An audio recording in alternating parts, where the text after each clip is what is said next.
محمدی city centre فتح گڑھ agency road well پورہ سیالکوٹ۔ رابطہ محمد علی 030061337113، محمد عثمان 030061711415۔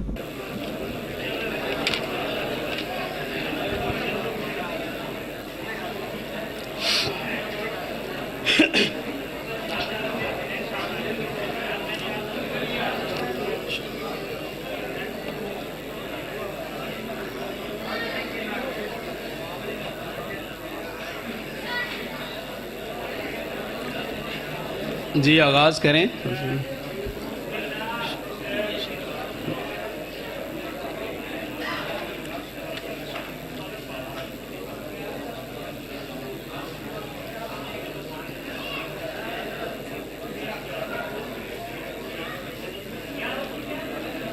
الحمد للہ وحدہ والصلاة والسلام علی من لا نبی بعدہ وعلی آلہ واصحابہ الذین اوفوا عہدہ، اما بعد فاعوذ باللہ من الشیطان الرجیم، بسم اللہ الرحمن الرحیم۔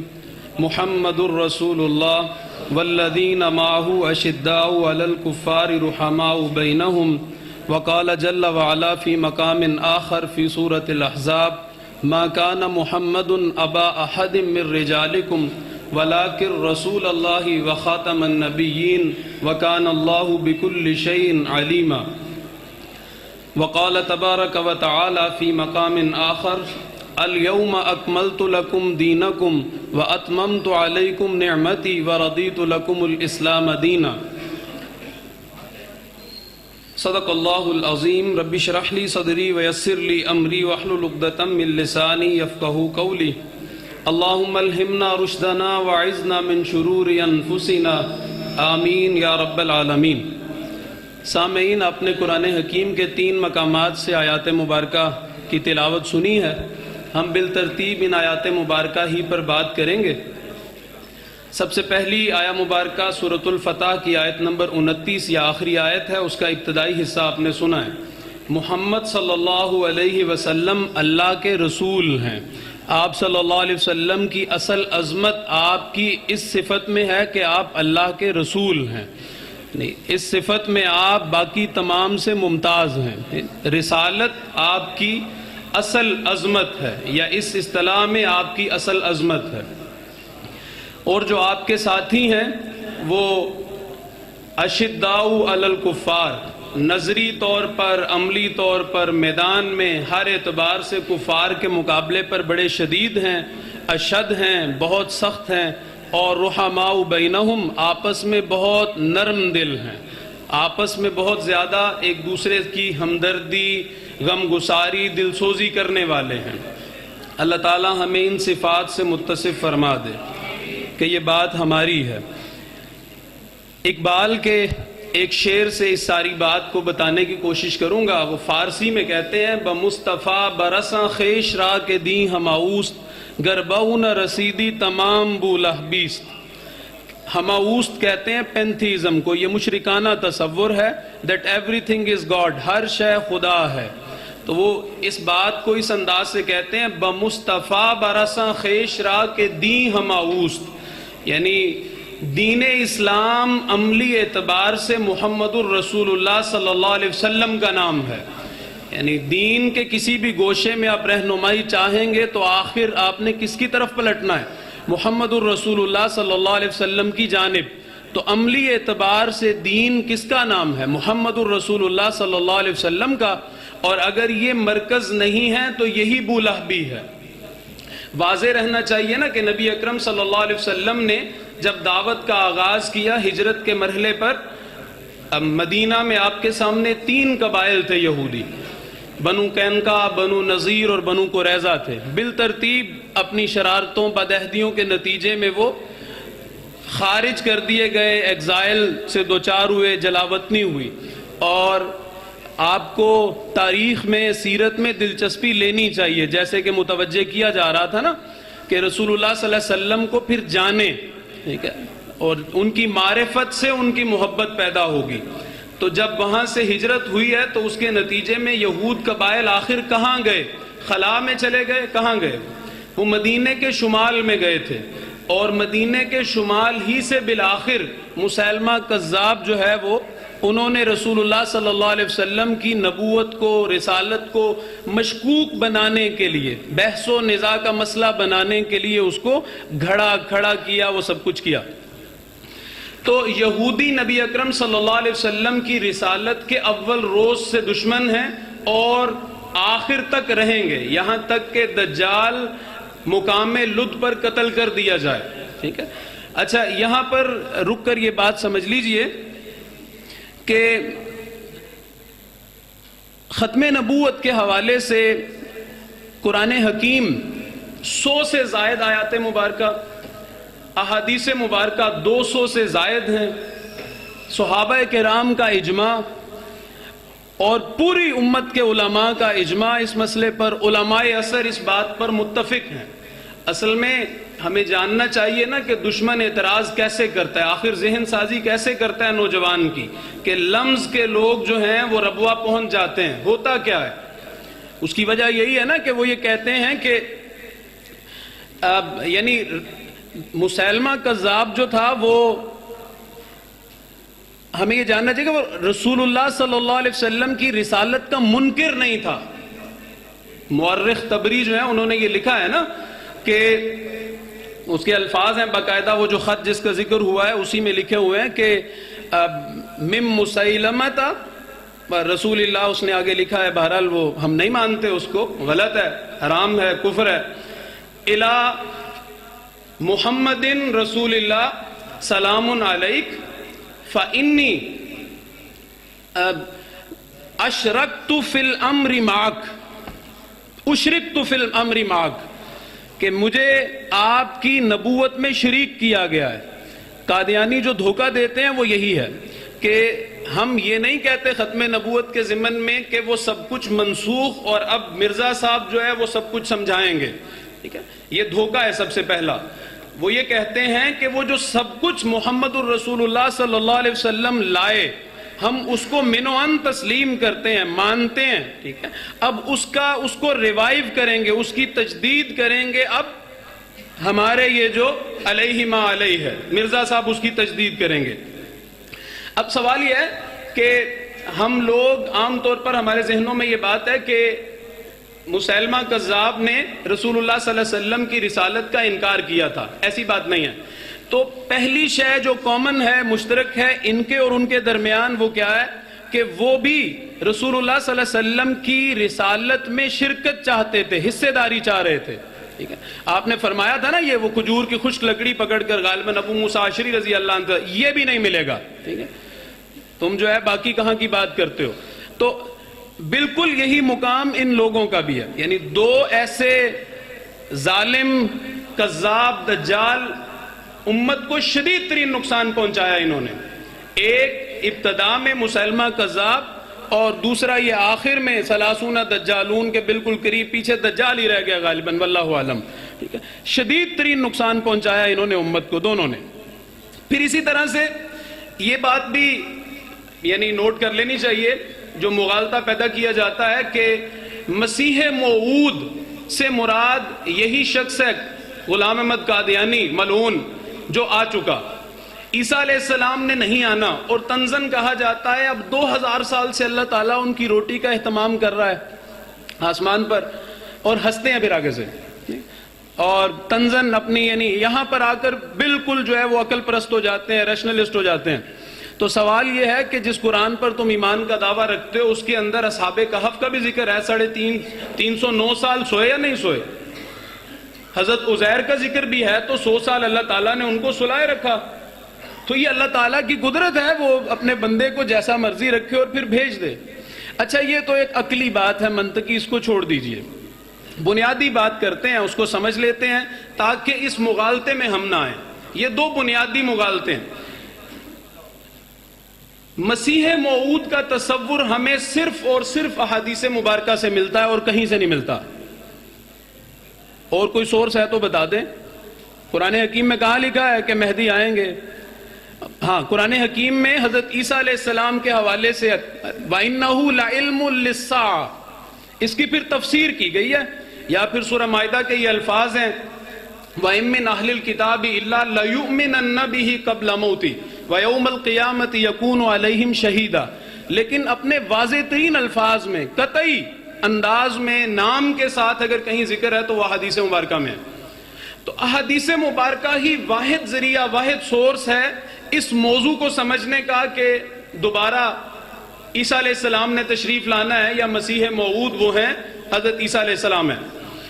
اچھا، احادیث مبارکہ میں مسیح موعود کا نسب بھی واضح ہے اور جو افعال، جو کام اس نے کرنے ہیں وہ بھی واضح ہے۔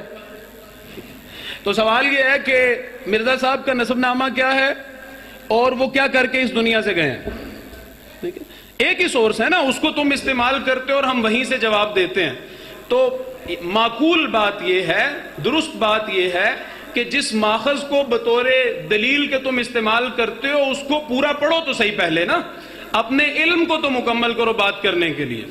تو یہ بات اپنے آغاز ہی سے غلط ہے، ٹھیک ہے؟ تو یہ دونوں مغالطے پیدا کیے جاتے ہیں، ایک کہ مسیلمہ کذاب جو ہے وہ منکر تھا، وہ منکر نہیں تھا، وہ حصہ چاہتا تھا، ٹھیک ہے؟ وہ یہ چاہتا تھا کہ میری بھی اجارہ داری جو ہے اس طرف بنو حنیفہ اور دیگر قبائل پر جو ہے وہ لاگو ہو جائے، اور دوسرا یہ بھی یہی کر رہے ہیں، ذلی اور بروزی نبی بنتے پھر رہے ہیں، اور دوسرا یہ کہ یہ وہ مسیح موعود ہے جس کا حدیث مبارکہ میں ذکر موجود ہے۔ تو یہ دونوں باتیں غلط ہیں اپنی تمام تر تفصیلات کے ساتھ۔ اچھا، اس کے بعد دوسری بات جو میں آپ کے سامنے عرض کرنا چاہ رہا ہوں وہ بہت اہم ہے، اس پس منظر کو سمجھیں، یہ جو ساری بدماشی اس وقت ہو رہی ہے اسلام کے خلاف وہ کیا ہے؟ آپ سب جانتے ہیں، مطلب استعمار، یہ باب استفعال سے مصدر ہے، زبردستی کسی شے کو آباد کرنا، تو استعماریت ہم کولونیلزم اس کا انگریزی میں معنی ہے۔ تو ایسٹ انڈیا کمپنی یا یورپین اقوام، ان دونوں نے بر صغیر اور خلافت عثمانیہ، ان دونوں کو تدریجاً وقت کے ساتھ ساتھ جو ہے فتح کیا، علاقوں کو مفتوح کیا اور مسلمانوں کو امت مسلمہ سے نکال کر مسلم اقوام میں تقسیم کر دیا۔ اب مسلم اقوام میں جب ہمیں تقسیم کیا ہے، یہ بہت اہم بات ہے، اس کو سمجھ لیجئے، اگر اس پیرائے میں اس بات کو نہیں سمجھیں گے تو سرا ہاتھ میں نہیں آئے گا، جتنے مرضی لطیفے سنیں، جتنی مرضی باتیں سنیں، واہ واہ تو ہو جائے گی، بات سمجھ نہیں آئے گی، ٹھیک ہے؟ اب کیا ہوا؟ اب مسلمان اقوام وجود میں آئی ہیں، اور مسلمان اقوام، مسلم نیشن ہوڈ کا تصور اسلامی نہیں ہے، یہ مغربی ہے۔ مغربی تسلط اور حقوق انسانی کے عالمی منشور کے تحت تمام مسلمان ممالک کو باندھ دیا گیا ہے کہ وہ اس سے آزاد نہیں ہو سکتے، اور کوئی بھی مسئلہ اگر قومی سطح پر ہوگا تو بین الاقوامی عدالت کے اندر اس کا فیصلہ ہوگا، وہ کن کی ہے؟ مغرب کی، ٹھیک؟ تو حقوق انسانی کے عالمی منشور کے تحت آپ نے رہنا ہے، مطلب سادے لفظوں میں یہ ہے کہ قرآن و سنت کو حقوق انسانی کے عالمی منشور کا پابند ہونا پڑے گا، رسول اللہ صلی اللہ علیہ وسلم کو معاذ اللہ حقوق انسانی کے عالمی منشور پر ایمان لانا پڑے گا۔ یہی کفر ہے سب سے پہلا، یہی ظلم ہے، یہی فسق ہے۔ سب سے بنیادی بات کیا ہے کہ حقوق انسانی کے عالمی منشور سے آپ آزاد نہیں ہیں۔ کتنے ہیں جنہوں نے پڑھا ہے؟ کتنے لوگ ہیں؟ افسوس کی بات ہے نا، مطلب جس دنیا میں ہم رہ رہے ہیں وہ اپنی تمام تر تفصیل میں مغربی ہے۔ شرعی نظام میں قاضی ہوتا ہے، عدالت ہوتی ہے، فقہا جرا کرتے ہیں، علماء بات کرتے ہیں، جج، کورٹ اور وکیل نہیں ہوتا۔ بات سمجھ نہیں آتی کیا یہاں سے؟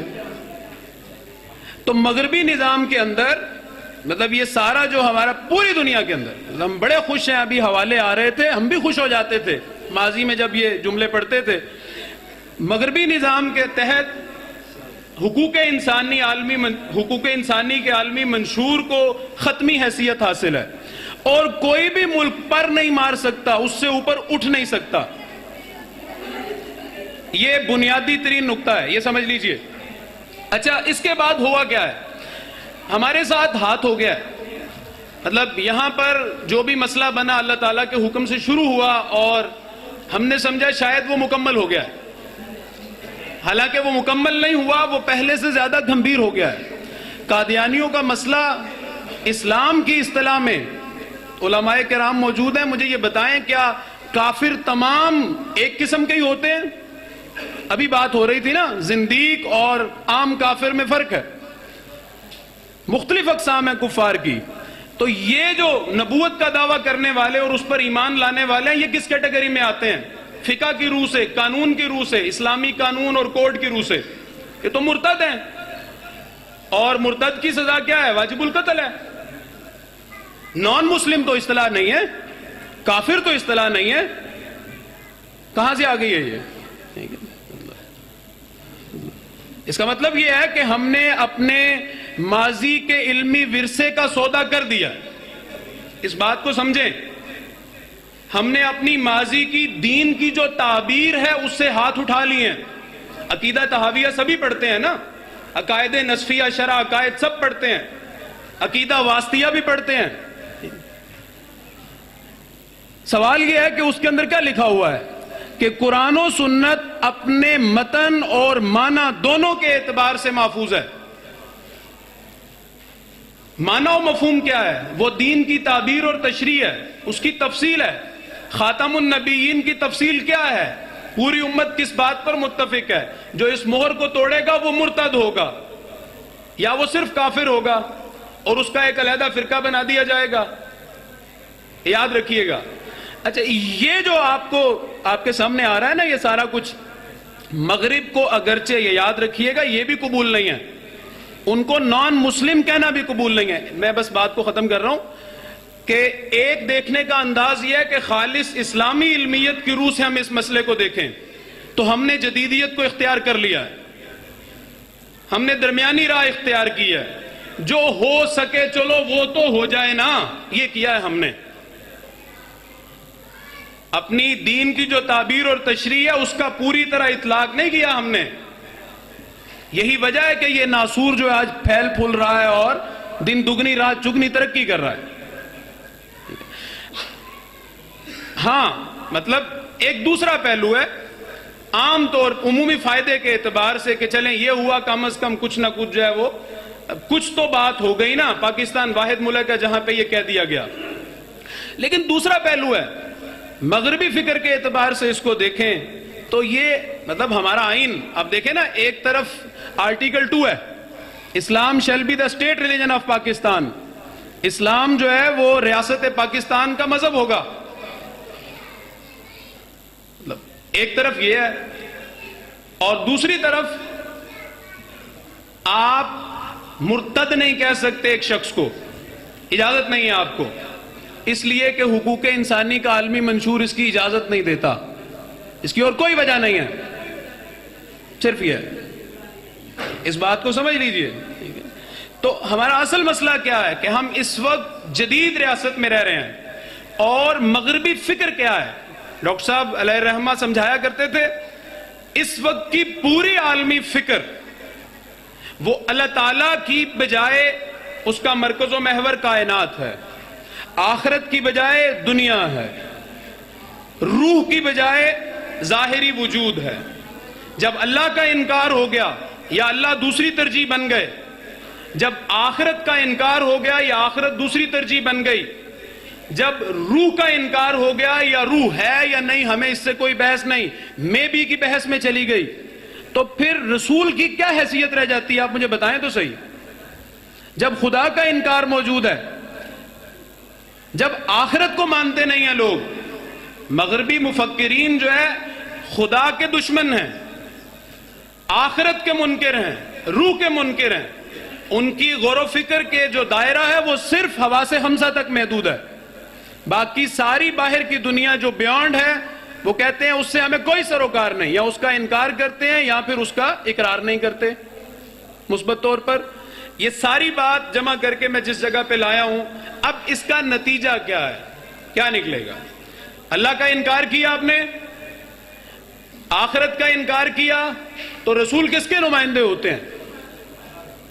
اب اللہ کو ہی نہیں مانتے تو ان کی کیا اہمیت رہ گئی؟ پھر مغربی فکر کے مطابق ان کی کیا اہمیت رہ گئی؟ عالمی بحث میں وہ صرف ایک اچھے انسان ہیں، اچھے لوگ تھے، بس عام لوگوں سے اچھی باتیں کرتے تھے، کسی کو گالی نہیں دیتے تھے، بچوں سے شفقت کرتے تھے، اور بڑھیا کا جو ہے وہ کام کر دیتے تھے۔ آپ نوٹ نہیں کرتے ہیں کیا؟ سیرت کی محافل اور مجالس میں ہماری ساری کی ساری گفتگو صرف یہیں تک ہوتی ہے۔ ہم محمد رسول اللہ صلی اللہ علیہ وسلم پر کتنی بات کرتے ہیں، آپ صلی اللہ علیہ وسلم کے اخلاق کے ارد گرد گھوم کے بات ختم ہو جاتی ہے۔ آپ کا منصب رسالت وہ کیا تھا، اس کے تقاضے کیا ہیں، اس کے نتائج کیا ہونے چاہیے، اس کی تفصیلات کیا ہیں، ان پر کہاں پہ بات ہوتی ہے؟ اور یہ منظم انداز سے ہو رہا ہے، یاد رکھیے گا۔ آپ کے تعلیمی نظام کے اندر کہاں پر ہے مطلب رسول اللہ صلی اللہ علیہ وسلم کا ذکر؟ کدھر ہے؟ مسٹر چپس پڑھیں گے آپ، وہ بوڑھا پڑھیں گے جو مچھلی پکڑتا رہا ہے، وہ ایڈورڈ کو پڑھیں گے اور اس کو پڑھیں گے اور اس کو پڑھیں گے، اور پھر قادیانی نہیں ہوں گے تو اور کیا ہوں گے؟ آپ کو پتہ ہی نہیں رسول اللہ صلی اللہ علیہ وسلم کیا تھے۔ وہ ٹھیک کہہ رہے تھے، ایک صاحب سے پوچھا گیا کہ ہمارے نبی کا کیا نام ہوگا؟ حضرت عیسیٰ علیہ السلام، یہ بھی نہیں پتا ہے۔ تو بمصطفیٰ برساں خیش را کے دیں ہم اوست، گربہو نہ رسیدی تمام بولہ بیس، کہ دین محمد الرسول اللہ صلی اللہ علیہ وسلم ہیں۔ اگر یہاں پہ فوکس نہیں ہے تو پھر کچھ بھی نہیں ہے۔ اور مغربی سارے کا سارا نظام جس کے پیچھے یہودی شاطر کھڑا ہے، جس نے پوری دنیا پہ اس فکر کا جال بچھایا ہے، وہ رسول اللہ صلی اللہ علیہ وسلم کو ہی اس سے ایلیمینیٹ کرنا چاہتا ہے، نکالنا چاہتا ہے۔ یہ سازش ہے، یاد رکھیے گا شعوری طور پر۔ تو اب عقائد جو وجود میں آئیں گے وہ کیا ہوں گے؟ پہلے تو رسول تعلیم دے گا، رسول ہدایت اور رہنمائی فرمائے گا، حتمی حیثیت ہے اس کی، اس کے قانون کی، اس کی بات کی۔ اب کیا ہے؟ انسانوں کی اکثریت، الیکٹڈ پیپل جو ہیں، جو طے کریں وہ قانون ہوگا۔ ٹھیک ہے، ٹھیک ہے۔ آزادی، ترقی، مساوات جو ہے وہ مغرب کے عقائد ہیں، اور انہی کے تحت ہم سب جو ہے وہ آگے کے آگے جو ہے بڑھتے چلے جا رہے ہیں۔ یہ بنیادی مسئلہ ہے کہ ہم اس وقت اپنے پرانے ذہن کے ساتھ جدید ماحول میں موجود ہیں۔ ہمیں اپنی اصطلاحات کا سودا نہیں کرنا ہے،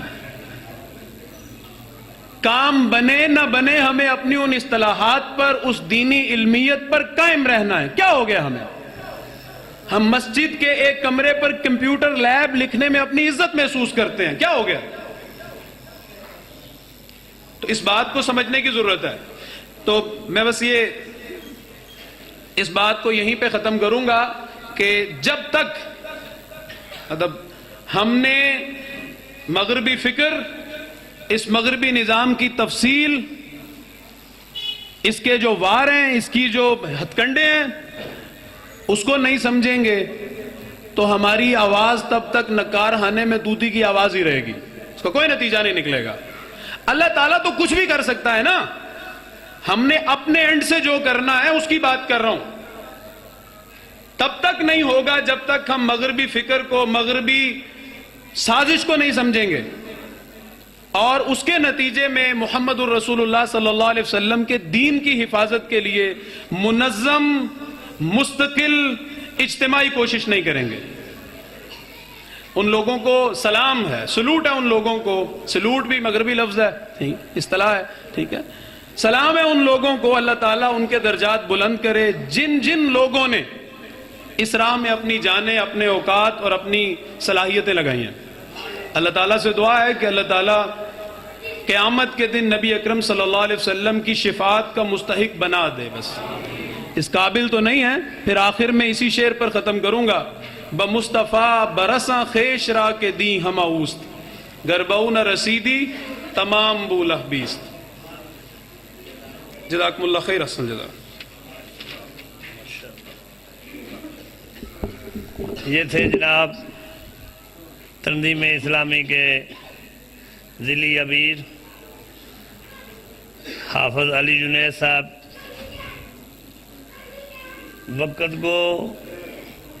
وقت سمجھ کر ہم اگر اپنی زندگی کے شب و روز، لیل و نہار، ہر سانس اور ہر لمحہ چلیں گے تو ہماری کامیابی ہے، وگرنہ ہماری پستی۔ یہی ہماری پستی ہے کہ ہم نے وقت کو وقت نہیں جانا، ہم نے بڑے شوق و ذوق سے تمام علماء کرام کو دعوت دی. وقت کی قدر نہیں تو کچھ بھی نہیں. میں مفتی یونس صاحب سے گزارش کرتا ہوں کہ وہ آگے تشریف لے آئیں. اگر میری آواز حافظ عابد اکبر کے کانوں تک جا رہی ہے تو وہ بھی اوپر تشریف لے آئیں. وہ میرے بھی خاص مہمانوں میں مہمان ہے حافظ عابد اکبر صاحب، حافظ عبد الوہاب عابد صاحب اور دیگر میری جماعت کے رفقا. اقرا تو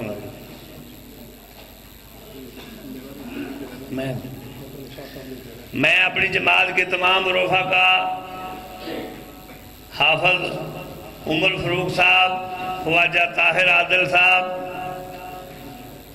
حافظ انعام اللہ کجاہی صاحب، حافظ عبد الوہاب عابد صاحب، حافظ عابد اکبر صاحب، دیگر جو دور دراز سے اور شہر سے میرے دوست علماء تشریف لائے ہیں، میں ان کا تہ دل سے شکر گزار ہوں. اور ہمارے جو معزز مہمان ہماری وکلا برادری سے ڈاکٹر عمران صاحب، سیٹھی ثاقب صاحب تشریف لائے ہیں. وقت کا ضیاع ہو جاتا ہے، وقت چلا جاتا ہے، پھر کیا پچھتانا. بڑے شوق سے علماء کو اکٹھا کرنے کا ایک ذریعہ بنایا، لیکن کسی نے وقت کا کوئی قدر نہ پایا. یہ میرے اندر کی ایک سمجھ لیں پنجابی کے الفاظ میں بڑھاس ہے، اندر سے ایک آواز ہے کہ میں نے مغرب کے فوری بعد پروگرام کرانے کا ارادہ رکھا. اس میں نے جو ترتیب دی تھی وہ ساری کی ساری الٹ ہو گئی، جو مجمع کو اور میرے دل کو خراستہ کر گئی. بہرحال ان تمام علماء کا احترام تقدس میرے سار آنکھوں پر. اللہ آپ کا آنا بیٹھنا قبول و منظور فرمائے. اب میں اس پروگرام کو اختتامی شکل دیتے ہوئے میں اپنے اور آپ کے درمیان زیادہ دیر حائل نہیں ہونا چاہتا. میرے مہمان گوجرانوالہ سے تشریف لائے ہوئے زینت القراء، قاری القرآن، قاری المقری شیخ مولانا قاری عدنان شفیق نورپوری صاحب سے درخواست کرتا ہوں کہ وہ حضرت شاہ جی صاحب کے یہ حقیقت پر مبنی ہے کہ شاہ جی کا خطاب بھی آخری ہے، کیونکہ جو آپ نے اور علماء نے اس مجمع کا حال کیا ہے وہ آپ کے سامنے ہی ہے.